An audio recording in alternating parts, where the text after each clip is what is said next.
রিজিক তো আল্লাহ দেন মা, আজ অল্প আছে আলহামদুলিল্লাহ। মনে রাখিস, পেট ভরে খাওয়ার চেয়ে মন ভরে শকর করা অনেক বড় ইবাদত। হে আল্লাহ, আমারে তুমি গরিব রাখছো, তাতে কোনো কষ্ট নাই। শুধু আমার ইমানটা কেড়ে নিও না। তোমার ওপর ভরসা করেই তো আমি এই কঠিন দুনিয়ায় বেঁচে আছি।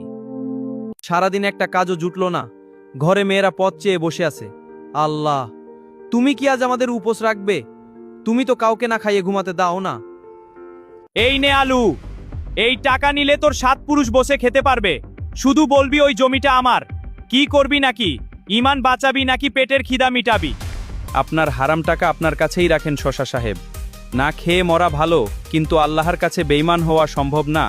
আমার আল্লাহ আমার জন্য যথেষ্ট। এই যে ভাই, অনেকদিন ধরে ভাবছি কাউকে এই সৎকাটা দেব। আপনি এটা নিয়ে যান, আপনার সন্তানদের খাওয়ান। আল্লাহ, তুমি সত্যিই মহান।